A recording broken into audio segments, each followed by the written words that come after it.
presenter. Um,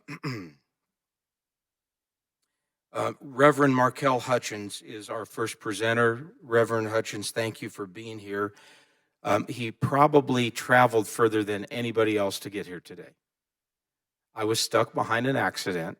It took me a long time, but he traveled a much further distance. Reverend Markel Hutchins is the visionary behind Movement Forward Incorporated, the National Faith and Blue Weekend, which you will learn more about here in just a moment, and the One Congregation, One Precinct initiative, heeding Dr. Martin Luther King Jr.'s call to make a career of humanity. Reverend Hutchins has earned a national reputation advocating for fairness and equality. He's amongst the nation's leading voices on human and civil rights, social justice, peace, and other matters of public interest. Among many career highlights, Reverend Hutchins once led more than 100 Atlanta area church pastors and 25 chiefs of police in initiating the One Church, One Precinct effort, aiming at uniting law enforcement and faith-based communities objectively addressing crime and violence. The effort, known as One Cop, or One Church, One Precinct, is an initiative of movement forward, an inclusive and bridge-building social change organization. Reverend Hutchins is chairman of the board of directors and president and chief executive officer of Movement Forward, and he is also the national lead organizer of Faith and Blue, an effort that the Jefferson County Sheriff's Office and many of the other institutions that were represented here today have been engaging in. With some of the challenges and some of the distrust in law enforcement, we believe that an avenue to reconnect with many segments of the community is perhaps through our faith communities. Reverend Hutchins, would you please come up? An alumni of Morehouse College in Atlanta. He's an ordained Baptist minister, former African Methodist Episcopal pastor. He regularly delivers sermons to churchgoers around the nation and has received an honorary doctorate of divinity degree for his ministerial accomplishments. Pleasure to meet you. Thank you for being here today. Come up here, take this mic.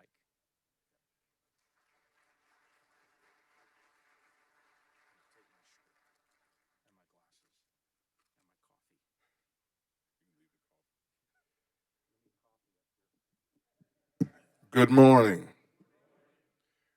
Let me say what an honor and pleasure it is to be with you here in the beautiful state of Colorado. I flew in last night from Atlanta, which is where I live and where our national office is.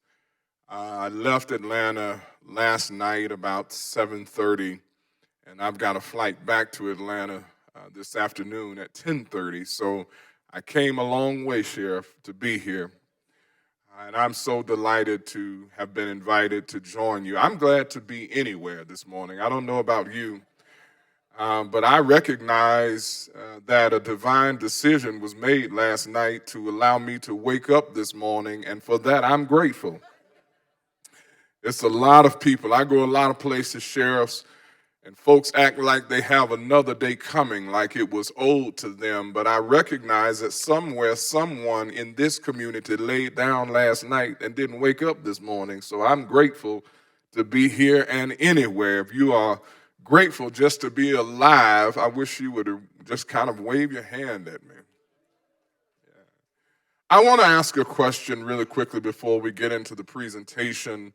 How many of you here are from non-Christian communities? If you're here from non-Christian communities, it's so good to have you. In so many instances, we focus ourselves on one particular faith or one particular faith community, but I truly believe that there's commonality in all of our interests. All faith communities are based on this underlying notion that we have a moral and a social obligation to be change makers, to be bridge builders between folks. And that is what I want to talk about here today, this notion of the power of faith. Say that with me, the power of faith. Now, I am from Atlanta and I am Baptist, so I expect you to say amen and talk back to me. And yeah, if you don't, I'm going to take an offering. So I need you to address me. Sheriff, thank you so much for the work that you do. Let's give our sheriff a great round of applause. We're living in a precarious moment in our nation's history. We're living in a time where there are forces on a bunch of different levels that seem more interested in dividing Americans than bringing us together. We're living in a time where folks on the far left and folks on the far right are more interested in the benefits of war and cultural warring than operating with the best interests of the American people in mind. From our conversations around policing to our political discourse to the news that we consume to one issue after another, there seems to be, Mr. Sheriff, this obsession with the things that divide us and not enough focus on the things that unite us. When I started to see several years ago people in one corner yelling, "Our lives matter," and a different group of Americans in different corners yelling, "Our lives matter," I knew that we were headed in the wrong direction because although we are different in so many ways, the thing that has always made America great is not the things that we disagree about, but the things that we agree about. We've never progressed as a nation when we separate ourselves from one another. Because when we focus on the things that we disagree about, it draws a line in the sand. From Atlanta to Colorado to Alaska to Washington, D.C., if we could focus on the things about which we agree, we would all figure out that there's more that unites us together than there is that divides us.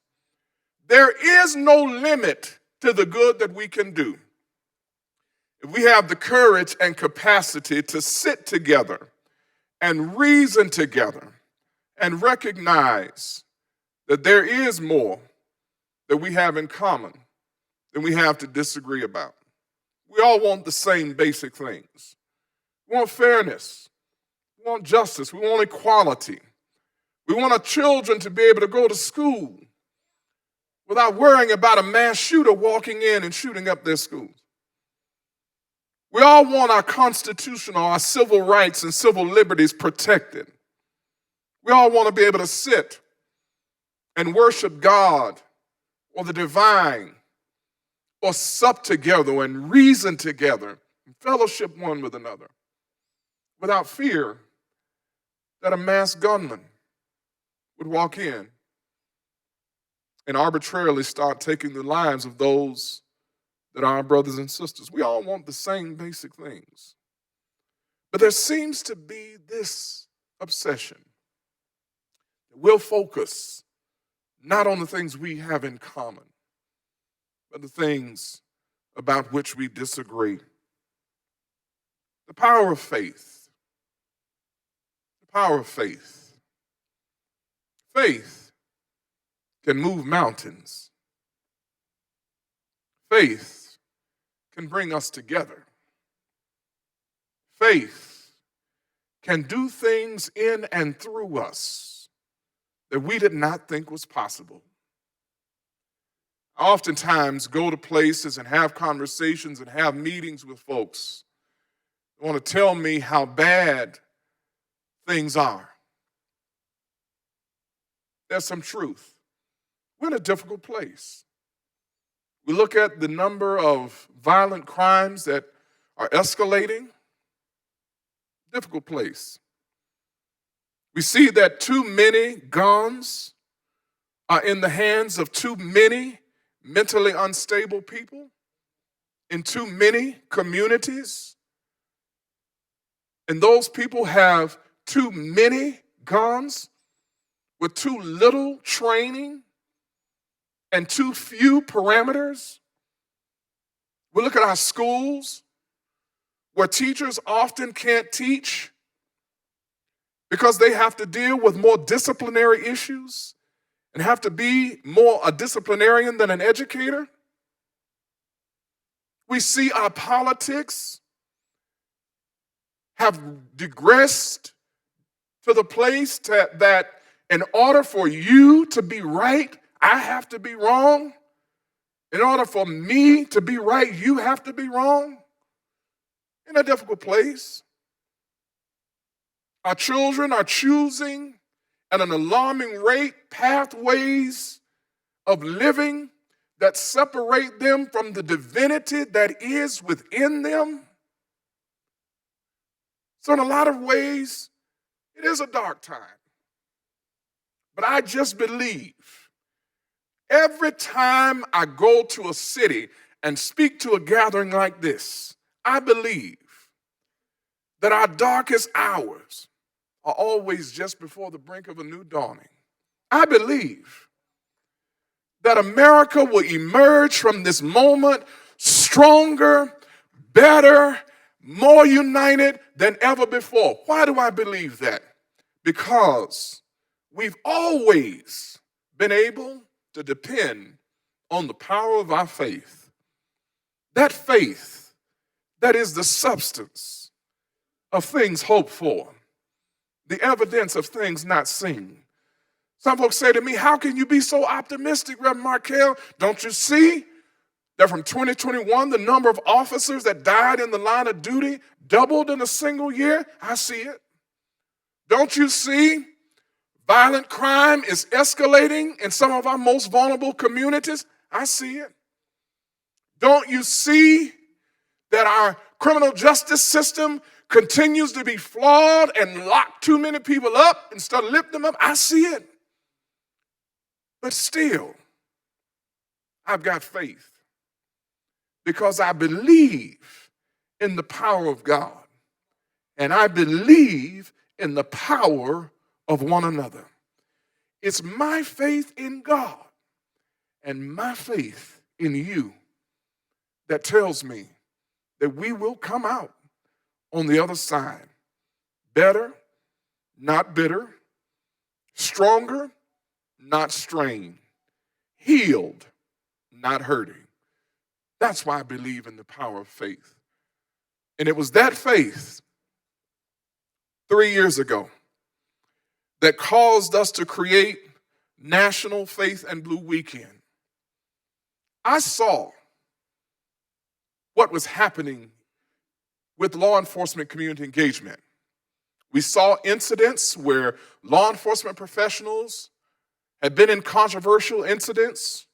So in April of 2020, just over 2 years ago, I went to the U.S. Department of Justice, Office of Community-Oriented Policing Services, or COPS office. It's the entity in the federal government that deals most directly with community-oriented policing.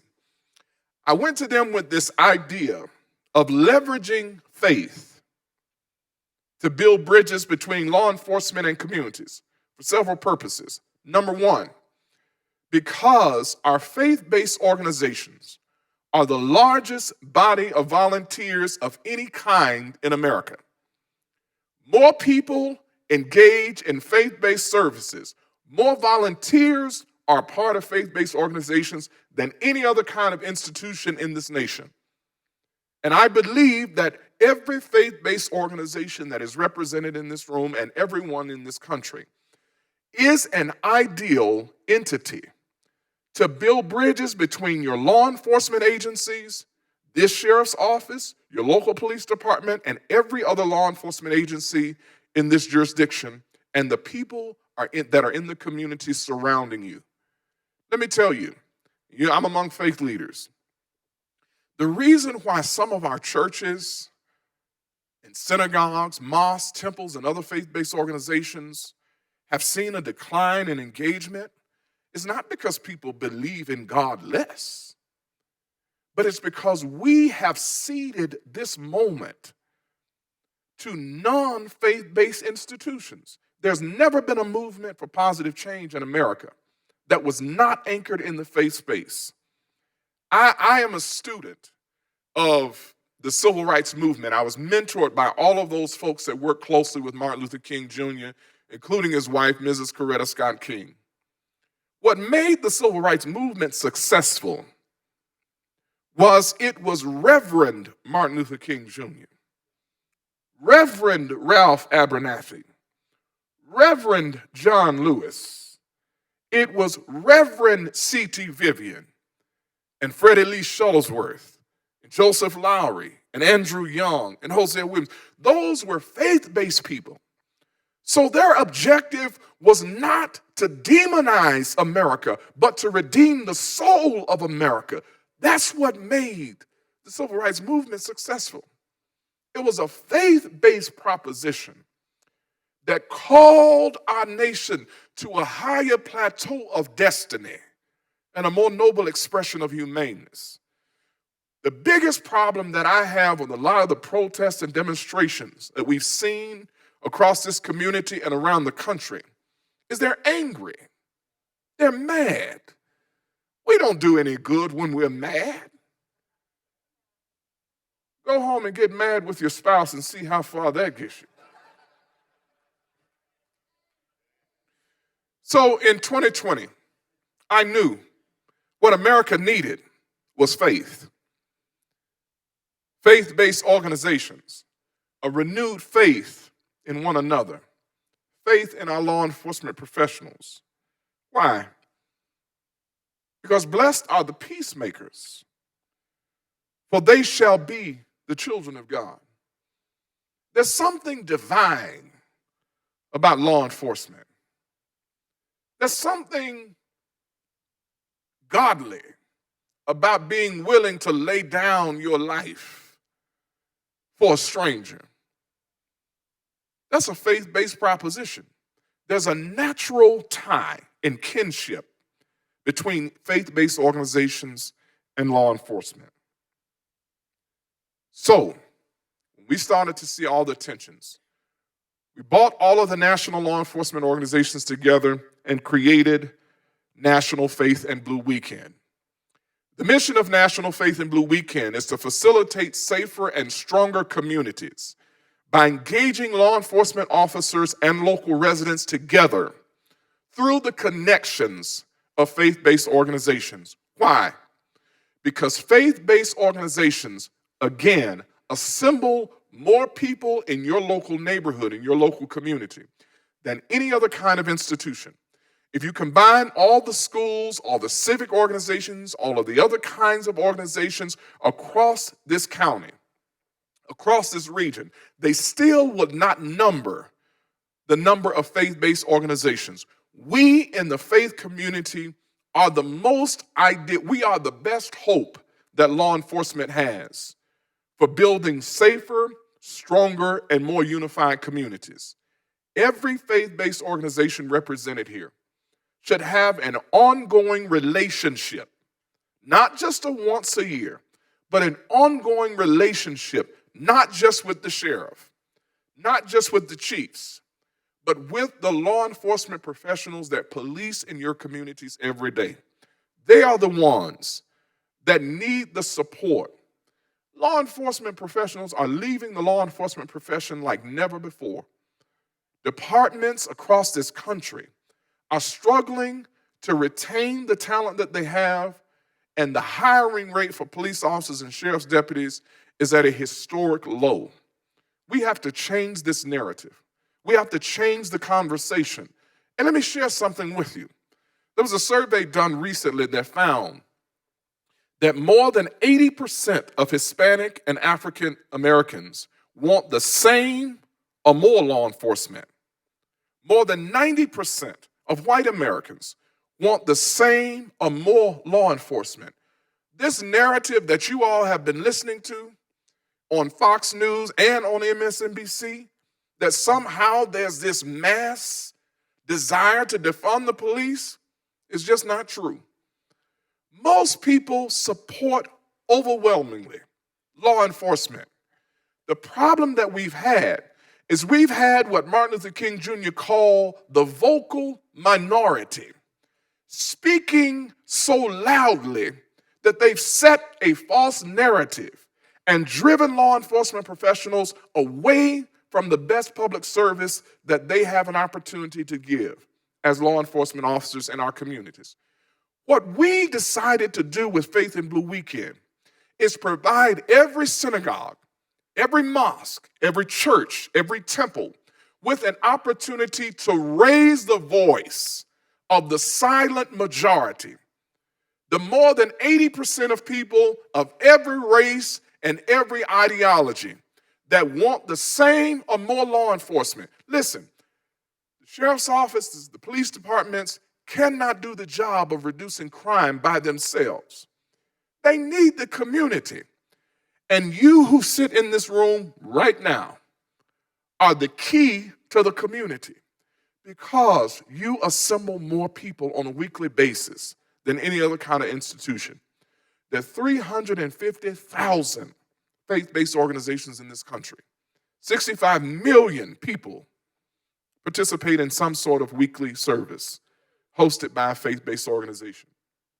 We need every one of them saying loudly and proudly, we stand with law enforcement. When they're right, we support them. When they make a mistake and they're wrong, we challenge them.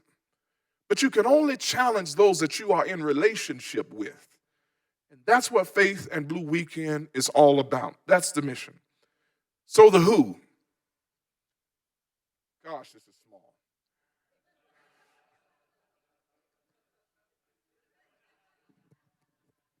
National Faith and Blue Weekend is a collaborative initiative, again, that builds bridges and breaks down bias and barriers. We cannot act like there have not been some challenges between law enforcement and communities. Some police officers have made mistakes. George Floyd should never have been killed in Minnesota. Never should have happened. On the reverse side of that, we're seeing an alarming number of attacks on our law enforcement professionals.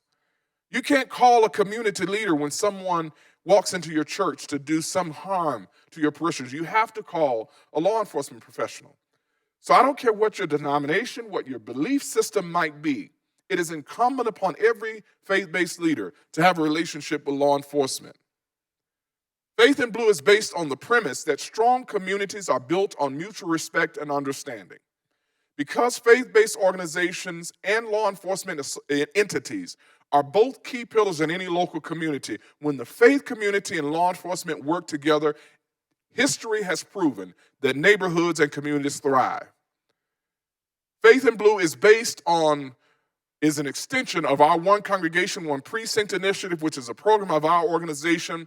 Our One Cop initiative is an ongoing year-round effort that does exactly what I'm talking about, keeps that line of communication and bridge open between police officers, sheriff's deputies, and the community. I am proud to tell you that for the first time in American history, every major national law enforcement organization in this country, along with police chiefs and sheriff's associations across all 50 states, are partnered with us to host the National Faith in Blue Weekend 2022. The first year we ever did Faith in Blue Weekend was 2020. 2020 was the year that we created. We did not start thinking about this effort until April of 2020. I knew that there would be a divisive election that was going to happen that November. So we did not want to wait until after the election. I felt very strongly that the nation needed something that focused on unity and healing when it came to police community engagement. So with 4 months of planning, again, we didn't start thinking about this until April. We started planning in July. Between July and October of 2020, our organization was able to help 1,000 event organizers across 43 states to host Faith in Blue events, including a number right here in the great state of Colorado. Last year, 2021, the second year of Faith in Blue Weekend, we helped more than 2,000 events to be organized across all 50 states plus Washington, D.C. National Faith in Blue Weekend, within the 3 years that we have created and organized it, has become the largest police community engagement project in American history. That's a testament. It's a testament to the fact that people are tired of the divisions. They're tired of the disunity. People want actual solutions. There's a lot of conversation in the nation today about the need for reform. I personally support some level of reformation. We need to reform how communities report crime. We need some standardization around the use of force, the reporting of the use of force. Some of you will disagree. This is my personal belief. I think we need some additional parameters on who can own a gun and at what age it's appropriate to have an assault weapon. Listen, I grew up in the South. I got a number of guns that I inherited from my father. But I know that my 15-year-old son has no business with his hands on an assault weapon. We need some reforms. But the greatest need for reformation is not in public policy. It's relational reformation. The things that ail Americans the most at this moment will not be solved by law. The answers will not be printed in a policy or procedures manual. They will be imprinted in the hearts and minds of every law enforcement professional and every person that sits in your congregations. That's where the answers lie. And that is the purpose for which we created Faith in Blue Weekend. I better hurry, I only have another hour to talk. The events for Faith in Blue Weekend vary. They vary from panel discussions and book discussions to crucial conversations. Communities and law enforcement often want to have conversation. They want to talk to one another. They want to discuss some of the issues and challenges in the communities. Faith-based organizations are uniquely positioned to facilitate those conversations because we are accustomed to focusing on healing, reconciliation, and restoration. I don't care what kind of faith-based organization you preside over or are part of. Your central mission is reconciliation, restoration, and healing. If our nation needs anything at this moment, it is those three things. Faith and Blue gives every one of your congregations an opportunity to join with other faith-based institutions and law enforcement agencies across this country to do this all together at the same time over the course of a 4-day weekend. As well, events like barbecues and picnics and athletic contests allow us to get to know the police officers and sheriff's deputies that police in our communities beyond their gun, their badge, and their uniform. We too often, who are civilians, think about police officers or sheriff's deputies or other law enforcement professionals as if they're somehow not a part of our community. It's them, and then it's us in a lot of places. That may not be the case here. We need to cause the law enforcement officers that police in our communities to get to know the people in our neighborhoods on a more personal level, such that the bias decrease in both directions as the trust increase in both directions. By extension, everyone in your community and certainly in your congregation should know the name of the sheriff's deputies, should know the names of the police officers, should have a vested interest in making sure that those officers are supported and feel supported in the neighborhoods in which they're policing. We need to support them as they protect us. Faith in Blue allows for that humanization to happen We need to get to know one another on a human level. So these kinds of events like barbecues and picnics and esports events and festivals and virtual forums, all these events. So Faith in Blue Weekend allows your congregations to invite in, work with the sheriff's office and every police department in this jurisdiction. I'm proud to also tell you that we're partnering together with the Colorado Association of Chiefs of Police as well as the county sheriffs of Colorado. So we're working very closely with chiefs and sheriffs across this state. And I believe that there's not a police department in this area that will not work with you to host some kind of community-facing event over the course of Faith in Blue Weekend 2022. So the full activities that we have. So we have 100 sample activities in the toolkit. Say this with me, faith and blue.org. Say it one more time, faith and blue.org. God, you all are not Baptist. You must be Lutheran and some Catholic. Where are the Presbyterians in here? We got some apostolic Pentecostal in here. That was a Pentecostal holler. But faithandblue.org has a wealth of resources that each one of your congregations can and should utilize.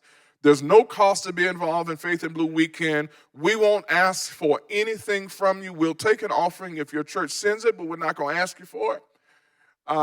Fostering dialogue and understanding is one category of events. You see the sample activities, cultivating partnerships and engagement, creating connections, promoting peace and safety through arts and culture. Last year over Faith in Blue Weekend, there were more than 100 unique events that happened across the country. What we want every church, every synagogue, every mosque, every temple, every faith-based or community organization in this area to do is to host some sort of event for National Faith in Blue Weekend 2022. The core elements of every Faith in Blue Weekend activity are these. Number one, we want them to involve at least one faith-based organization and at least one law enforcement agency. The idea of Faith in Blue is not just for your individual church to do something that supports law enforcement. The idea is for your congregation to work with your local law enforcement agency, and together you plan some sort of community-facing event that helps and supports the needs of public safety in this community. We want these events to be solutions-oriented. So not one narrative over another, not promoting just your beliefs over another. This is not about religion. This is about community engagement. Now, if you're like me, my faith requires me to engage in the community. But Faith in Blue Weekend is a community engagement effort. We want the events, again, to be community-facing. It's not just about the individual congregation. It's about your leveraging your power as a faith-based organization to bring the community and law enforcement together over the course of Faith in Blue Weekend. We want the events to be easy for people to partake in, and we want them to be interactive and engaging. National Faith in Blue Weekend 2022 is Friday, October the 7th through Monday, October the 10th. It's a 4-day weekend. We hope that your congregations will find a way to do something in collaboration with your law enforcement agencies over the course of that weekend. Do more than one activity. On Friday, you may do a spaghetti dinner where you invite the officers and deputies to come and to meet and greet people from your communities. And then you invite the community together. Have an informal discussion. On Saturday, you might have some sort of athletic event or some sort of crucial conversation. On Sunday, invite them to your weekly services, not for you to evangelize, but for you to recognize and acknowledge and introduce to these officers and deputies to members of your congregation. Why is that important? Because a lot of these professionals have never been recognized or shown appreciation in a public setting all the time that they've served in your community. You have no idea the impact that it will have if you just invite some of them into your church or your synagogue or your mosque or temple and just introduce them and give them an opportunity to say hello and tell the people in your congregation and surrounding community why they chose careers in law enforcement. That can be transformative for them, as well as instructive and inspirational for people in your community and congregation. We have prepared every tool and resource that you can imagine. There's a t-shirt design, there are flyers, all of these things are customizable. There is a one-page overview that's in English, Spanish, French, and a bunch of different languages. All of these things are available at no cost. You don't have to ask for anyone's permission. All of these things are there for you to utilize. The logos, the banner designs, all of these things are there along with the toolkit for you to utilize. National Faith in Blue Weekend, again, is Friday, October the 7th through Monday, October the 10th. If I can get you to agree to participate in Faith in Blue Weekend, would you raise your hand? In some way, I'm putting you on the spot right here now. If your congregation will figure out a way to participate. Now, those of you who did not raise your hand, I want to start an offering line right here. I say that, but my time is up. I've got to get back to Atlanta now. A lot of people ask, again, why faith? When I was growing up as a little boy in Georgia, started preaching when I was 8 years old. I pastored a church when I was 17. When I was a little boy, we had a preacher by the name of Reverend Nathaniel Roberts. Reverend Roberts would get what we call in the black church, he would get happy. Get to the close of his sermon and he would spin around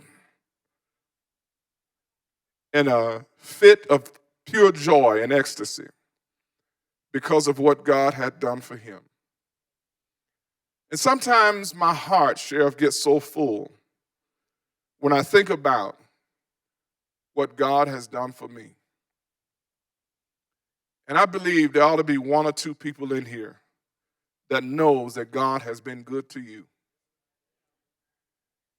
And because God has been good to you, we have an obligation to do something about the times in which we live. Reverend Roberts used to talk about two things in his sermons almost every week. He used to talk about hope and faith.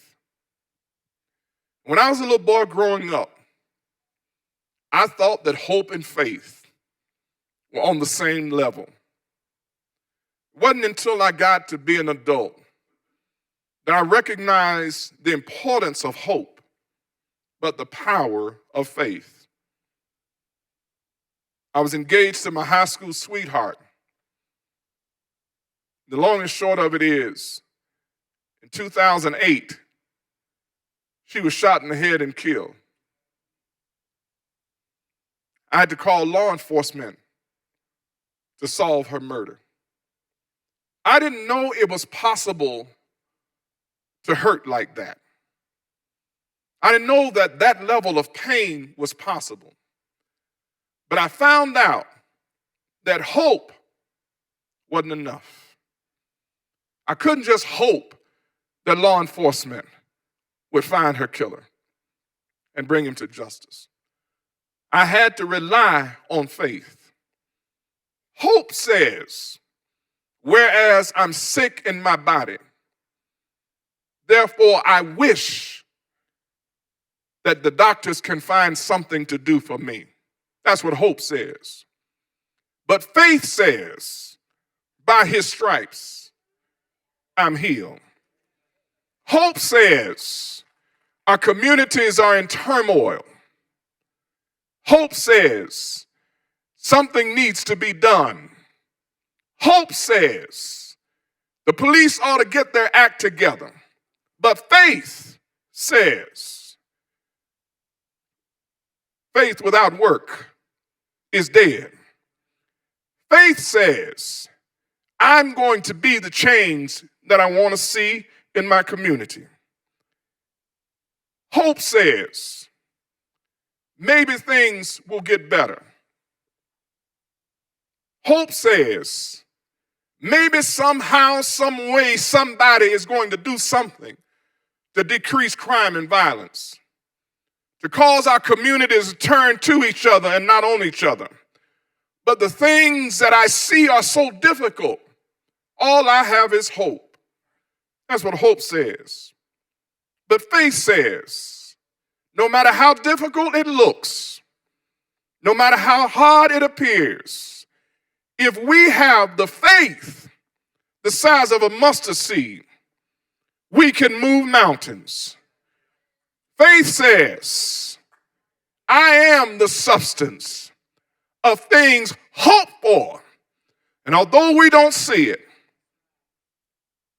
faith is the evidence of things not seen. God bless you.